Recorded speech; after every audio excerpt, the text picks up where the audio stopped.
MERC, MERC, is the Mississippi Education Reform Collaborative. It is a collaboration of school superintendents who've come together to do what's best for children and their communities. They share resources, ideas, training, all to accelerate student and school achievement. Today we're excited to have the second of a 5-part series of the MERC Leadership Academy. Today's focus is on curriculum and instructional design.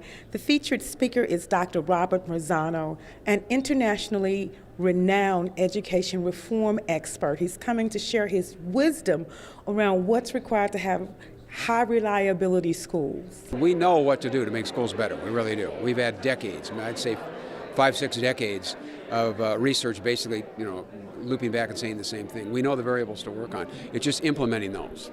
And implementing those means we have to not just try things out, but monitor how well they're working. And that's where we fall short. We implement a lot of good programs. Mississippi have a lot of good programs going on, but it's one thing to implement a program or a practice. It's another thing to actually track to see whether it's working or not. And sometimes it'll work and sometimes it won't work. And when it's not, we correct the errors. And really that's the piece we're missing. Your assessment of where Mississippi public schools are now and where they need to be. Well, I've had a chance to work with all 50 states over the years. Mississippi's a great state. Actually, I find Mississippi educators, very wonderful people. They're very cordial people. Mississippi doesn't have the funding, per pupil funding, that other states do, and that's certainly a factor. It really is. It's not insurmountable, but it's no small obstacle. Actually, it was at school in Beijing, that Beijing High School 80. We spent I think it was 14 days, I forgot. But we were in a lot of classrooms, and my question was, how do they get such high scores in the Gaokao? Because that's their big test. So we saw classes in Mandarin, we saw classes in English, and they were good teachers, but no better than U.S. teachers. Right. They were dedicated, but what was different was the curriculum and the review. Our math curriculum compared to theirs, ours is like that, theirs is like that. They teach a handful of things in great depth. And what that allows them to do, I use the term cumulative review. They continually go back and review. Right. And knowing a few things well allows you to attach other things more easily. It really does. So no kidding, knowing symbiosis well allows you to attach commensalism, you follow me? No kidding, know a few things well, and that other stuff, even if you don't test it, will have, the Velcro to stick on. So it's not, we're just doing it trying to cover everything means you cover nothing. Well, yeah, so, this is so juicy, right, by way of a conversation, right, because there is the biology textbook that's got 800 pages in it. Yep. The directive is to get through the 800 pages, right, without regard to the depth. I got it. Right? Yeah. Too much of what we do is driven by the materials that we use to teach. So how do we get this content knowledge, right? So my name is Irving. I'm a 5th grade teacher. I need to be doing algebra in 5th grade. I haven't learned it in my preparation program. I got it. What's the content knowledge, and how do we close that gap? I got it. Right, on the content knowledge in order to do the depth, kindergarten through 12th grade, that you're advocating. These are good questions. I'm not talking with you anymore. Well, baby, you're rubbing off on me, man. So I'm growing up here big time. I want to be just like you. Okay. No. Here's how you do it. And I didn't get a chance to get into this, but first of all, if you narrowed the content, and remember that we use that rubric, the 3 is the target, 2 is the simpler stuff, 4 is more complex. Each one of those require a different type of instruction, each one of those levels. This basic stuff usually has to be taught directly. Really, direct instruction is not bad. It's got to be taught in a very systematic way to students. Now, that is the hardest type of lesson for a teacher to teach because it takes in a lot of content knowledge. Right. You follow me? Why does every teacher, why do all 3.3 million teachers, why do we expect every one of them to do that well? It's the hardest thing to do. So here's another cut. You got your topics, you got 25 topics for Algebra 1. Each one of those has a scale. Each one of those has certain content that should be taught directly. Why not get the best teachers to present content and do that and video it, record it? And actually, Japan's lesson study movement is designed to do that. That content that should be directly taught, what they do is they loop through, they keep developing lessons, they vet them, and they were trying to create a national curriculum Why not do that here? You know, why not a big district? You know, why couldn't you, you know, pick your, again, all based on a handful of topics. And we know the content that has to be directly taught. Get people who are our best teachers, you know, who know the content, know teaching, and it is direct presentation. It's not all lecture, you know, but it is direct, direct presentation. Have them do those. Now, I'm the teacher. I want to teach. I'm not great at that. You know, why don't I just turn the video on and say, let's watch, you know, Mrs. Smith, you know, give us this presentation. And that's what makes like the Khan Academy so popular. Short little bits, bingo. So I think the day of expecting every teacher to be the great stand-in deliverer is gone, because everybody can't be a great stand. That's the thing I think it takes a long time. You have to know your content so well, and I've moved to it so many times. Why do we expect every teacher to do that when they're out there? State of Mississippi probably has a whole bunch of incredible Algebra 1 teachers. You could identify the content. Let's get them, you know, virtually recorded and let teachers use that. So that takes the load of the content knowledge off of me. Now I become more, I gotta know my content, but not at the level to put it together into this well-crafted lesson. I have to know my content so I can interact with the students, and I'm a good facilitator. And then you add students helping one another. Yeah, so now, so you're right. That's a huge, the way we have the system set up, every teacher has to be great at everything. Yeah. And direct instruction is the hardest thing to be good at. And so I'm going to, this is my last question, then I'm going to open this up and get some folks out in the audience to ask you some questions. But in the recent books and in other books that you've authored, you talk about micro-teaching. Yeah. And this conversation about direct instruction, the best teachers doing the best instruction, suggests to me micro-teaching. What is that? Can you tell us what micro-teaching is all about? Yeah, actually, I think it was Hattie's 6th rank variable. It's in the top 10, I know that. It was the highest ranked instructional variable, it really was. And micro-teaching, actually about 30 years old, it was a method of teacher preparation, which I kind of described. You picked a very few things to work on, okay, and then you were given feedback on those very, very specific strategies. So the way it would play out is that, I mean, kind of that, although they don't call it micro-teaching anymore, at least that I know of, you know, I would be working on 2 or 3 strategies. You'd come into my class and observe me, or you'd videotape me. You know, and then you'd sit down with me and we'd critique not just my whole general lesson. Okay, Bob, you were using Don Ogle's KWL strategy. Let's how you just, so that, you know, it's that level of focus. And that's where the whole teacher evaluation conversation comes in. Teacher evaluation should be about, you know, very few things to get that 7.5 here, 7.5, 85% here. But now for development, each of us are working on very specific things and at a micro level. And you get coaching buddies, you come in and observe me, we pick the same thing. You know, you're more senior to me in terms of your teaching, you know, so you critique me, and you critique me honestly, you know, and I'm okay with that because I know I'm not good at it. You know, I asked you for help. Again, I think it was the 6th rated variable out of 150 variables. And nobody talks about it. I said, my guys, it's kind of obvious, isn't it? Yeah. That if you want to improve teaching, why don't we adapt some aspects of micro-teaching? If we implement what we know works, you know, we'll see, you know, students, you know, learning improve. Now, in schools and districts where students are coming from, we have a lot of deficits in terms of their previous academic knowledge, you know. They'll learn, but it's going to take them a little while to catch up, you know. But that can absolutely be done.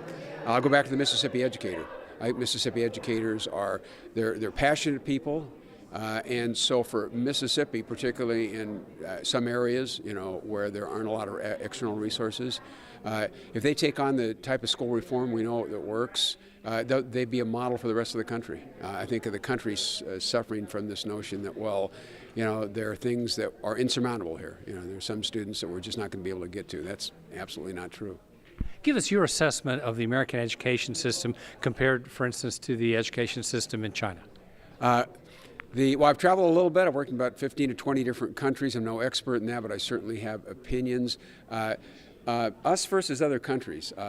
There's some generalities. I think they're pretty accurate. One is we try to teach way more content than most other countries, really. Recently in China, working with one high school out there for a couple of years, and they have a big test at the end. It's called the Gaokao. But the way they approach the curriculum for that test is very different from us. We try to teach everything. They try to teach, just a handful of things, but teach it very, very well. So in general, the United States the curriculum, we try to teach way more than most countries that we want to emulate. Another thing that separates us from other countries is we're highly decentralized. We have 50 states, which means we have 50 systems at least, and most people say it's not, 50 systems, and we have about 12 to 13,000 school districts, and you could say we actually then have 12 to 13,000 systems. So we're very, very decentralized. That's part of our strength, that's part of our weakness too. So reform for us, or effective education, has to start at the school level. It really does. You get a really tight school, which means that we know that what's happening in classrooms is well organized, well orchestrated, and that scrolls up then to a tight district, and then that scrolls up to a tight state. We have to start at the school level. Mississippi has become, unfortunately, accustomed to being at the bottom. We don't always value what education can do for both the individual, for the community, and for our state. In the midst of the education reform movement that's happening nationally, what we found is we have to rethink how we educate our young people. We need to bring our best minds, best skills, best thinking to the table. One of the ways to do that is to bring experts into the state in front of people to have a back and forth dialogue about what is it that we need to do and do differently. And that's what today is. Today is, again, one of the series about how do we begin to transform the work that's happening in schools and in districts to accelerate achievement. Our topic today is curriculum instruction in K-12 schools throughout the state of Mississippi. We have a large number of school districts from the state who have come together to participate in today's academy, which has its focus on curriculum instruction. Dr. Robert Marzano is a keynote speaker, and after his presentation this morning, all of the 300 or so participants are going to participate in workshops that are specific to accelerating academic achievement by enriching and strengthening curriculum instruction in schools in the state. You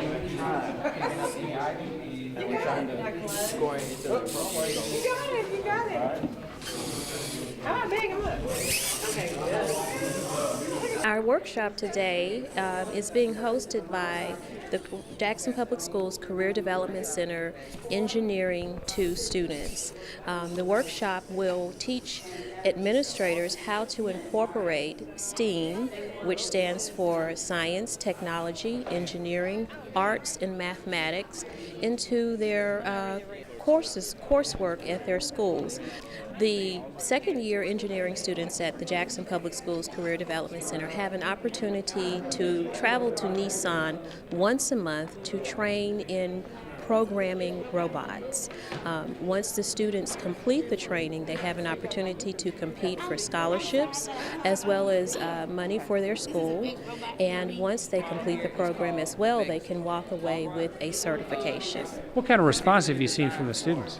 Actually, a few weeks ago, we had an award ceremony at our school, and we had a guest visitor, a former Nissan STEP program participant, who is now an engineer with IBM. So that's the greatest result, success of our students. In that child's hand a diploma. The topic of our workshop is using data to drive personalized instruction. We begin to look at multiple points of data in terms of anything outside of test scores and how does that impact the child directly in terms of learning goals and addressing the whole child as opposed to just the overall measurables of a simple test score.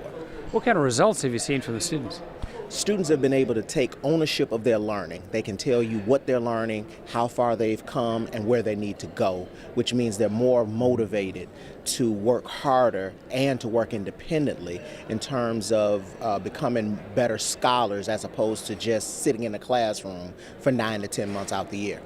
May 2013. The topic of our workshop is blended learning courses in K-12 education. Blended learning is basically integrating technology into the classrooms where teachers can use them to leverage a lot of learning for students. With that, they can use a lot of free digital tools online to enhance the learning experiences for the students. The students are able to turn in their assignments online from anywhere. Via mobile, you can use tablets or laptops. So it's basically taking the school outside of school and taking it to the community. What kind of response have you seen, results from the students? The students love it. They love the fact that their curriculum is now enhanced, so there's a lot of things that they can explore, a lot of questions that they have they can Google and explore even deeper. They also like the fact that their material's online, so it's very easy for them to, move from one device to another and still see their work is there. So they're not going to lose their work. It's always in the cloud, like they say. The topic of my workshop today is student research, artifacts, and presentations. That's how my classroom runs, and my classroom runs on student choice, and so we work around. I'm an English language arts teacher, 5th grade, so we choose themes or topics, and we choose literature around that, and then they take that literature and we do conversations around that. We do projects and activities, and do lots of research and publishing of newspapers, lots of writing. I'm a Delta Area Writing Project person, and I'm National Board Certified, so going through those, I've learned a lot of strategies with that. What kind of results have you seen from the students? The students are engaged, very engaged. They, instead of that, wrote, read a story, answer questions. When they have choice over what they read and the books that they choose, then they're eager and they're more engaged in the literature. My workshop is writing across the curriculum, and this is very important so that children will be able to improve their writing, and it's reinforced by writing in every subject area. For example, I teach law and public safety, and of course mine is not a academically tested area, although it is CTE. But let's say if someone decided to go into law enforcement, they would have to be well versed in writing to write reports, things of that nature. Also in writing in your English classes, that carries over with your history. Even in math, you have word problems. So these things are very important. What kind of response have you had from the students? The students, at first, they were kind of, they didn't like it at first, but now they're becoming more receptive to it now that they see how it ties in with their English classes, and they see that it helps to reinforce, as I said earlier, their English, and English has become easier for them in terms of grammar, and writing has become much easier for them. Here are some characteristics of Education 3.0. We know that school needs to be relevant to them. Kids need to understand why it is that you said that they have to learn it. The topic of my workshop is digital content and pedagogy. The purpose is to inform district leaders about how to use digital content appropriately in a way that is innovative and that gets the kids engaged in their own learning, and it be student-centered, and to get them to understand that it really is about getting kids prepared for college and career readiness by providing them with rigorous content and using the resources that they already use at their hands to engage them and inform their instruction. What kind of results have you seen in the classroom? What I've seen across the Southeast is for those school districts who have really committed to providing the budget and the funds and the professional development to the teachers to really flip their classrooms and personalize learning, their dropout rates have decreased. The kids are coming out with higher graduation rates than ever, and they're more prepared for college. The topic of the seminar today is about museum websites, in particular art museum websites, and helping educators know how to use such websites for teaching children, elementary school through teenage years, through high school. Tell us the importance of students learning art in the elementary schools and continuing on through high school. Oh, art is a lens onto a remarkable array of subjects. Almost any subject can be looked at through art. Art is an important visual manifestation of politics, of religious issues, of philosophy, of math, of social studies, of history. Everything can be looked at through the lens of art. So a very valuable tool for educators. The title of our workshop today is going to be Why and How Algebraic Standards Are Being Implemented in Elementary and High School Classrooms. Tell us about teaching algebra in the elementary grades. It is very important that teachers begin to teach algebra at earlier ages. This is because math is not an independent variable. We have to be able to make comparisons in math to where students are fluently multiplying, adding, dividing, subtracting, but take it into real world context. And algebra allows students to do that. They're able to think and reason more appropriately. What kind of results have you seen in your classroom from your methods? From our methods at East Jasper School District, by giving them performance tasks, which allows the students to sit back and go through the problems. They're able to reason themselves without too much teacher interaction. This allows them to understand the computations and be able to present their models out in front of the class and explain their justifications and reasoning. At P3, we have a data analytic platform in which we work with school districts to extract data from various data silos, and we visualize the data for principals and executive staff. So assessment data, attendance data, behavior data, teacher observation data. We work to make the consumers use that data in a friendly way. Right now, that doesn't happen. So that is what we're doing with school districts. What kind of results have you seen so far? So the results we've seen is data usage has picked up, right? So the school districts that we work with through training and retraining from year to year, we know this because we get demands now from principals and executive teams. When we first started, they were open to everything that we suggested, and now they're specifically requesting data in a specific format. That's a huge learning, curve there, because they went from this one position where they were just consuming what we gave them, and now they're requesting data in a specific way. So it's never ending. So I get calls in various days that says, hey, can you connect this data set to this data set because it would help me in this particular way. And what kind of value does that have for the local school systems in improving instruction? Well, they save time, first of all, because there's very little time in manipulating the data. And we believe they save money because they don't spend time doing that. So when they want to create a treatment for specific students or groups of students, they can do that immediately after test results are generated. When they want to improve attendance, they don't wait for some type of a district report. Any type of user in the system can pull up the data they're seeking and apply a strategy for improvement. So we've seen attendance rates go up, we've seen behavior incidents go down, and with testing accountability, because it's changing so much, it's hard to put metrics on that, right? Because, for example, testing data just came out in the state of Mississippi. I'm excited. I'm excited that the variety of people who are coming here, I'm hearing from an international person in what is considered a very small setting, and a person who hasn't been to Mississippi in a very long time. People who take out their day to come and learn what things they need to do in their district. People want more for their children. They want more for their communities. They want more for themselves. And the beginning of that is the willingness to learn and challenge what it is, that you know, to do better. Today's that opportunity to do that. I think the MERC Leadership Academy is phenomenal. I've been a part of MERC now since its inception, and it's just been outstanding. Today we've talked about Marzano and actually had the opportunity to sit and meet with him, and it's unheard of.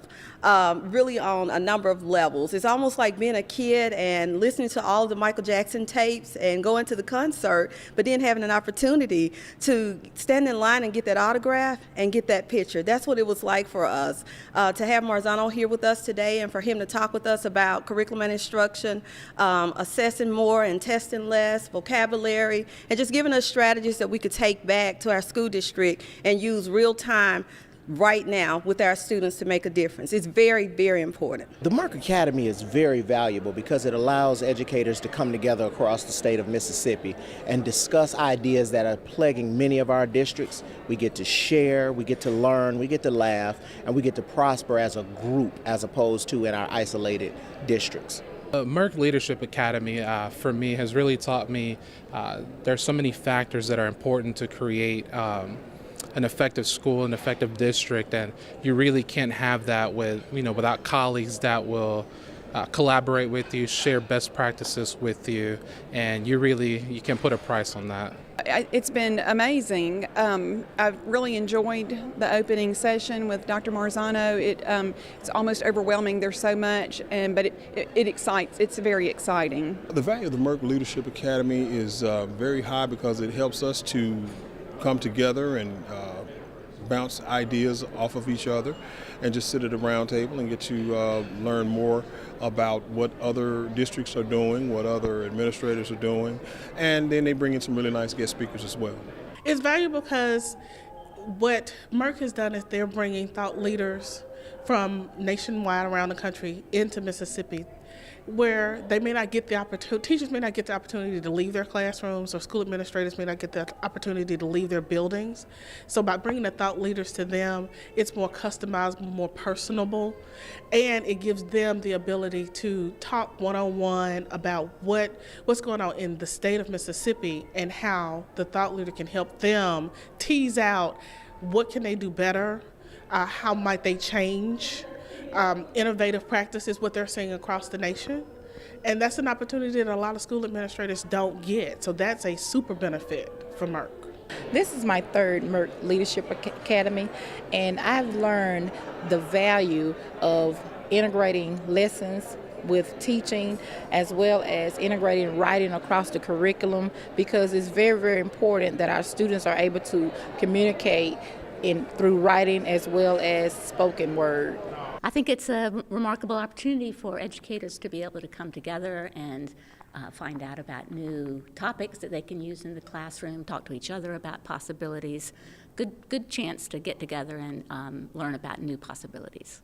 I think the MERC Leadership Academy is great. They bring in great presenters, and they also give teachers an opportunity to get professional development on skills that are important to the classrooms now. If people have questions, like more information, what should they do?